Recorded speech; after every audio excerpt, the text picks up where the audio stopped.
Trump has three options for dealing with North Korea. They're all bad. North Korea tested an intercontinental ballistic missile that can hit most of the U.S. mainland on July 28. It detonated its largest nuclear bomb yet on September 3. And it also twice launched missiles over Japan this year, most recently on September 15 local time. North Korea continues to expressly defy the wishes of the United States and the international community by carrying out provocative actions. Now it is up to Trump to decide how to respond, and he is left with very bad options to do so. On August 8, Trump said the U.S. would unleash fire and fury on North Korea if it continued to threaten America. But the administration prefers to pursue its strategy of diplomacy and economic pressure for now. Still, Trump is the next U.S. leader to struggle with how to handle North Korea after its most recent provocation.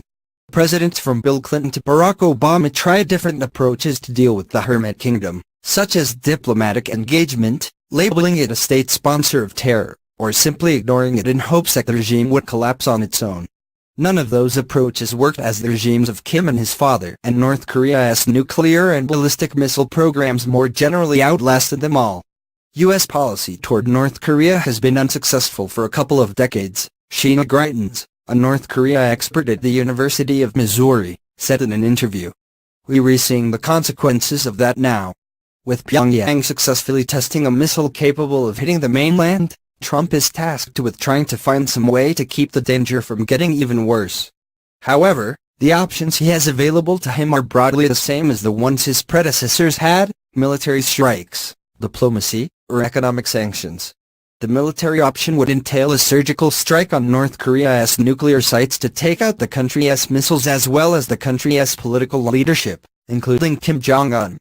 The problem is that North Korea would be certain to hit back hard, using its own large artillery arsenal to strike at America's allies, South Korea, and Japan.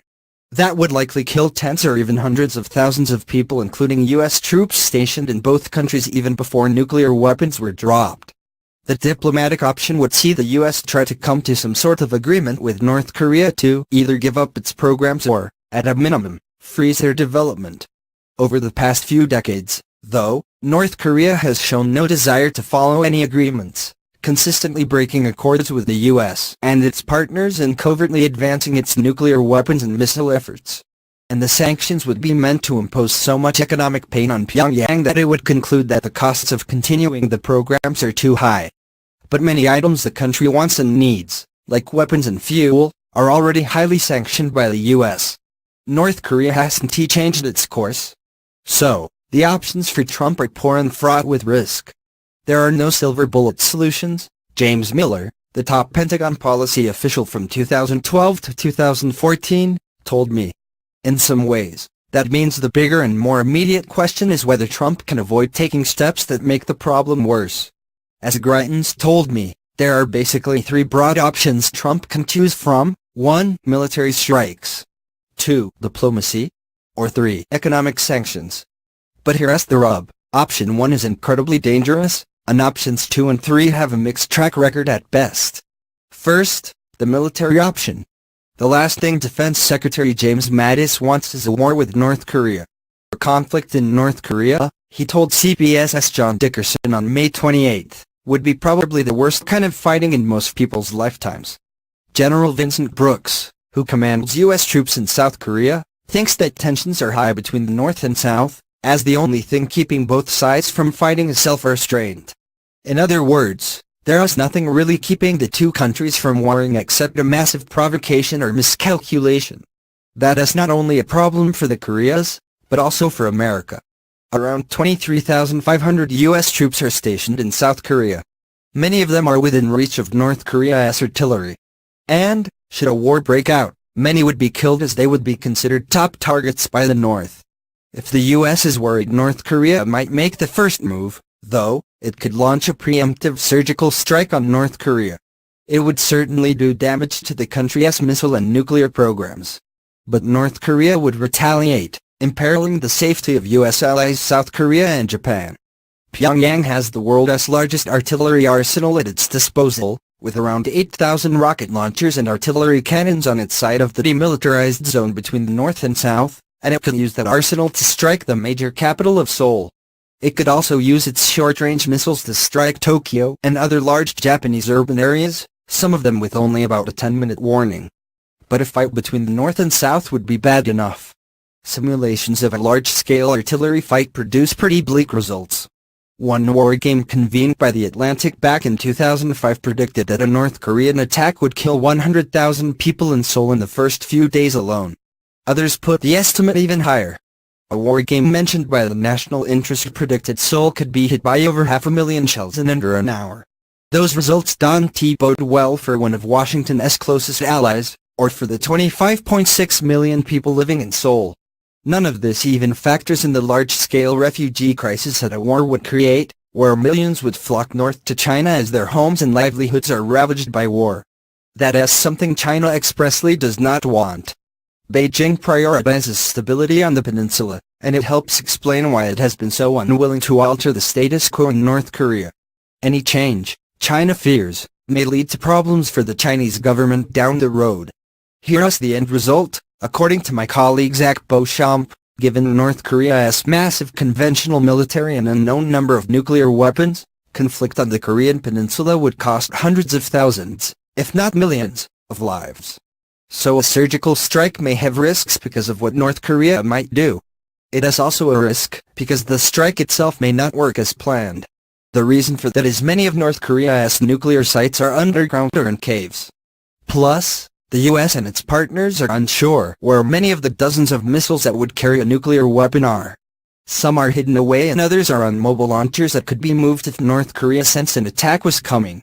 Either way, Special Operations Forces would likely be on the ground in North Korea, conducting risky military maneuvers, putting themselves in harm's way. But so far, the Trump administration has avoided military options. It would prefer to solve the crisis diplomatically, according to an August 13 op-ed piece by Madison Secretary of State Rex Tillerson. While diplomacy is our preferred means of changing North Korea's course of action, it is backed by military options, they wrote.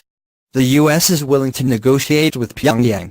But given the long record of North Korea's dishonesty in negotiations and repeated violations of international agreements, it is incumbent upon the regime to signal its desire to negotiate in good faith. Clearly, that approach has yet to work.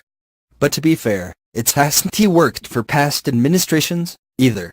America and others have tried to come to some sort of diplomatic, negotiated agreement with North Korea over its programs since 1985, according to the Arms Control Association. They got really close twice. In 1994, the US and North Korea signed the agreed framework, in which the North agreed to freeze its plutonium weapons program in exchange for 2 proliferation-resistant nuclear power reactors and fuel oil from the United States.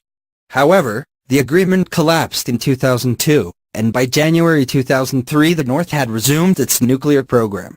Then in August 2003, the international community launched the so-called Six-Party Talks, which were designed to get North Korea to halt its nuclear program through negotiations with 5 other countries: China, the United States, South Korea, Japan, and Russia.